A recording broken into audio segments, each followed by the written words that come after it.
the center of the universe because it's Christ himself who's at the center. The King of the universe is at the center of every Mass. All the graces we need flow to us from the Mass. Remember, the Mass is simply the sacrifice of Calvary, 2,000 years ago, made sacramentally present before us on the altar by the words of the priest. When he says, this is my body, this is my blood, a miracle happens on every altar. All over the church, all over the churches, Catholic churches all over the world. Wherever there's a Catholic church, or an Orthodox church, by the way, Eastern Orthodox, they have valid priests and therefore valid orders. But wherever a Catholic Mass is being said in every church all over the world, those words are said, a miracle happens. The greatest miracle in the world. Christ becomes present on the altar. The same Christ who created the universe, who sustains the universe, the same Christ who became man and died for us, rose from the dead, conquered death and sin, that same Christ, body, blood, soul, divinity, is made present on the altar through the words of the priest. The priest has a power that really is incalculable when you think about it. I remember reading, some priest was commenting on this. He said, when God made all things, he simply said the word and everything was made. He said his word and there was universe. And there was the sun and the moon and the stars. He just had to say it and it was created. He said, but the power of a priest, in one sense, is even greater than that. I mean, it's through God, of course. He said because the priest can make the creator of the universe present. I mean, it's one thing to create the universe by just saying it, but to bring to the altar the very creator of that universe is astounding. It should astound us. It should never bore us. The reason why people are bored is because they don't understand the Mass. If they understood even a smidgen, they would never, ever be bored. Not in the slightest bit. It's when heaven and earth meet. Heaven comes down to earth. And God draws us up into the heavenly liturgy, heavenly worship from earth. Angels surround the altar. The whole church surrounds that altar, really, when you think about it. Now, why do I say that? Because Christ said, wherever the head is, there is the body. Well, at the altar, in the person of the priest, Christ becomes present, right? So if Christ is present at that altar, on the altar, that means the whole church is there. So we should use our imagination. See all the angels there in the church, especially your guardian angels. They're there for sure because they're with you. But all the other angels too. And think of all the saints who are there. And this is something that really boggles our mind. We can't begin to grasp this, but it's absolutely true because wherever Christ is, there is his church, his body. That's us. Now that means his body in heaven, church triumphant, in purgatory, and on earth, church militant. So therefore, everyone is present there around that altar somehow. Mary is there, Joseph's there, the saints are there, the martyrs are there, angels are there, etc., etc. That should astound us and should make us absolutely riveted on that altar. What's going on there? Just think of it. Heaven and earth are meeting. Heaven comes down to earth to meet us and draw us into heaven at every Mass. God draws us into the heavenly liturgy, of which this earth is a taste. A profound taste, but still, nonetheless, a taste. So that has to be the greatest kind of prayer that we can pray, okay? By far, the Mass, Holy Sacrifice, the Mass. And the graces that come to us, you see, some people, again, confuse redemption and salvation. I mentioned this several times before. We're all redeemed already, because Christ died for us on the cross 2,000 years ago, but we're not all saved, are we? We're not saved unless we die in God's grace. And how do we make sure we die in God's grace? Well, by receiving the sacraments, especially the Eucharist, which is the greatest source of grace because it's God himself. It's not just a symbol of God or a source of grace like baptism would be or confirmation or holy orders. No, this is the source of grace itself. It's him. It's God himself that we receive into our bodies, into our souls. Now, he's in our body and soul when we receive the Holy Communion. And we're in his body and soul. It's a mutual kind of, you might say, interpenetration. He's in us, and we're in him. And also, we're members of his entire body, the church, who are now more closely united to the person next to us. And the person who's not even here in our presence physically, but he's somewhere else in the world, maybe even in the heavenly realm, who's part of that same church. So, the Mass must be our number one priority. And I'll mention it again next time. You can't have, I do not believe, the kind of spiritual life that you want or need as a Catholic unless you make the Mass the centerpiece. If the Mass is not the centerpiece of your spiritual life, it ain't going to go anywhere. It's not. You might be a great person, you might be a pious person, you might be a helpful person, you might be a religious person, but you're not going to be the person you could be if you were making the Mass your center. All the saints say that. You can't find one exception. And they all know that. The Mass is the center, center, center. Always the center. Everything comes off from the Mass. And that's why it should be the center of our spiritual life too. So if you know people, I always say that the daily Mass should be full. I'm serious. It should be full. Not just 20 people or 30 people, mostly 80 or beyond, or close to it. It should be all sorts of anybody who could go. Now, some people can't because they have obligations, they have work, they have school, whatever. They can't physically. They take care of their kids. That's all understandable. I'm talking about people who could go, and just choose not to go. For what reason? It's like, this is it. You better get to it. This is the bonanza. Go for it. There's no excuse, really. No good excuse. But there's your sinful inclination again. We keep turning the wrong direction because the last thing the devil wants, is for you to be going to Mass every day. He does not want that at all. And he'll do anything he can to discourage you. Oh, you don't need to go. Once a week's enough. Come on. You're holy enough. You're a good person. You're okay. I'm okay. That's the way there's your subtlety again. That's the way it works. Because he knows when you go every day, you get holier and holier and holier and further away from him. He knows that. And he will do anything he can to discourage you. So don't let him. Don't listen to him. If you know people who you can encourage to go to daily Mass, again, if it's possible, I'm always saying if it's possible, then please do so. I know people who go to daily Mass. I know one person who went to daily Mass. He had a large family. He was fairly young, maybe in his 30s, I would say. Had a hard job, very demanding work. He was a lawyer by profession. He went to Mass every single day. He never missed. I don't think he ever, 7 days a week.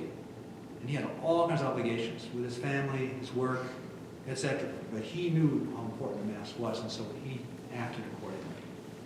So I just throw that out as an encouragement. It's always a center of your spiritual life, or should be. For a Catholic who understands their faith, understands the value of the Mass, this always is a center. Everything, all the rays go out from that, you could say from that monstrance, or that host, they all go out from there.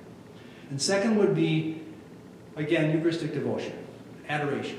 Whether it's an hour a week, or 15 minutes, or visits, again, we always look to the saints as our models. Because that's why they're saints. That's why they have an ST for their name, because they were saints. Because they actually live the gospel the way we're supposed to. Everybody's supposed to be a saint. We all. That was the principal message of Vatican II. It's been kind of drowned by a lot of other things, but it was the universal call to holiness. That was the central mission of that message of Vatican II. We're all called to be saints. Every single one of us, without exception, we're supposed to be saints. Remember, Christ said, be perfect as my Father is perfect. He didn't say be kind of perfect or be okay. He said, be perfect. It's a high standard. That's living the gospel. Striving for that. You're going to fail. You're going to have your weaknesses. But you keep striving for that high ideal. That's what it means to be a faithful Catholic. You have that high ideal and you shoot for it. You want to be one of the saints. A lot of the saints who are saints today didn't think they'd be saints either when they were in the world like we are. They didn't think that. But here they are.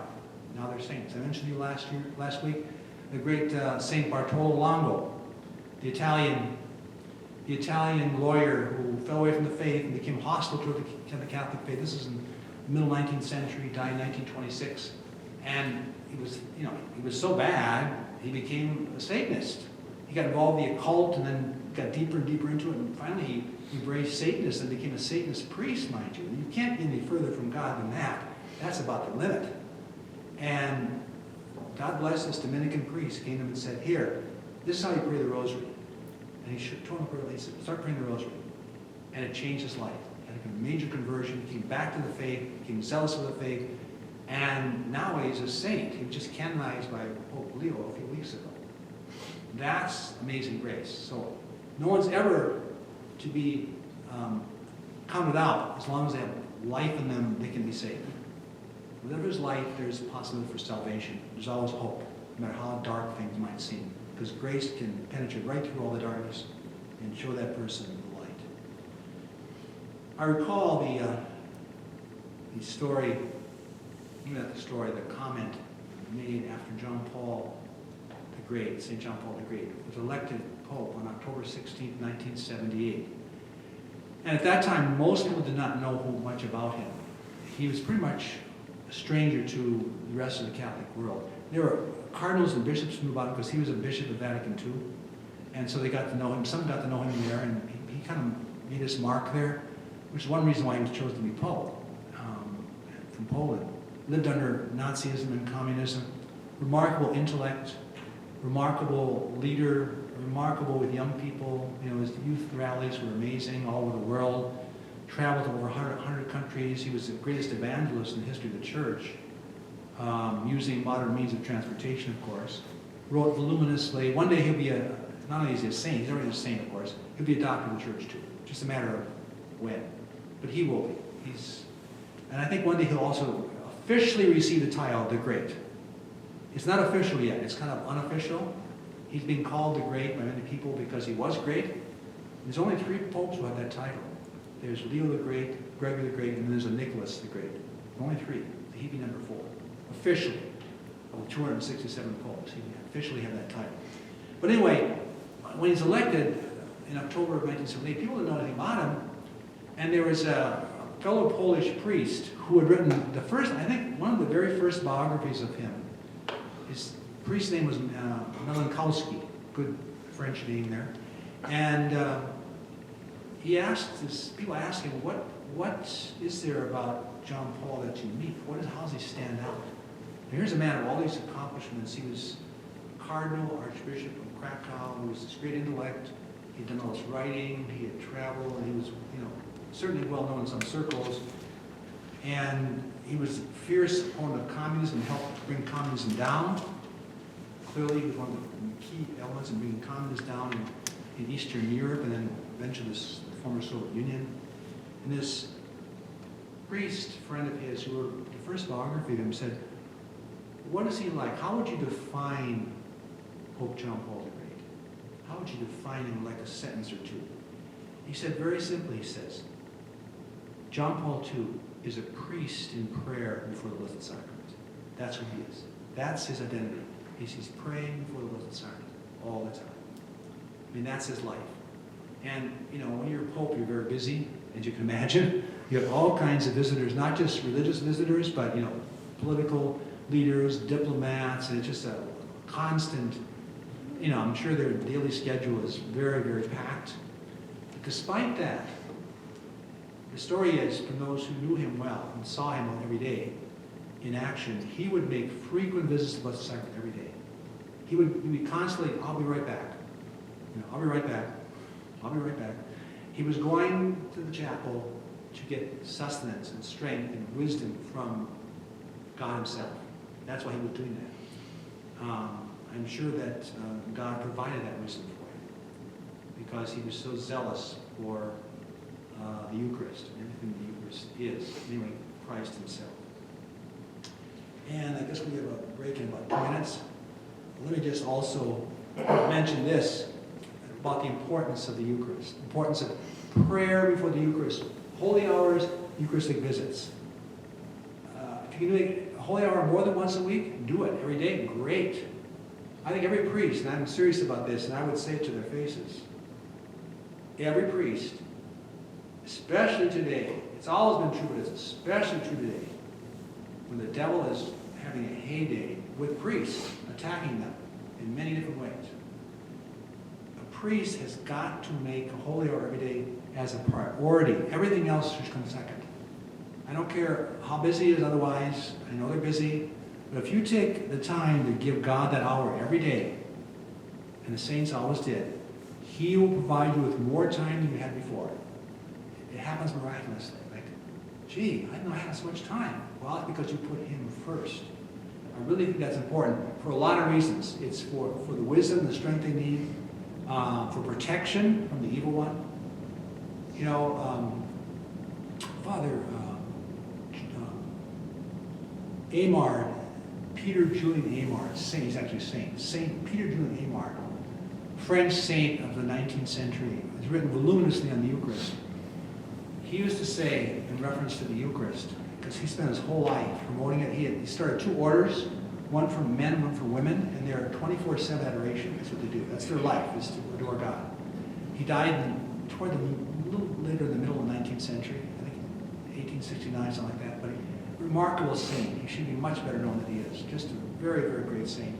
Peter Julian Amard, E-Y-M-A-R-D. He used to say this: the less Jesus is adored, the less he's adored in the Blessed Sacrament, the more present and powerful Satan becomes. So you want to keep Satan at bay. Keep him at bay.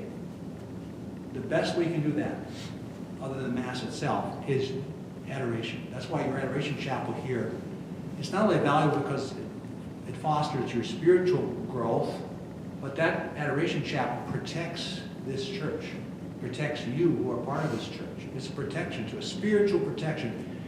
And I say it keeps them at bay. It means that, in a sense, it restrains the devil because you are putting God first, and you're protected from. We're talking about protection again, spiritual protection. You're protecting yourself with God Himself, with the grace that comes from God, especially from adoration. So you can't do anything more other than Mass itself to protect yourself. I'm going to stop there because if I don't, I'm going to go into another story. It'll take too long. But when I come back, I'll resume where I was, okay? So let's have a break now for about 10 minutes. Good to the end, stopping exactly at 10:02.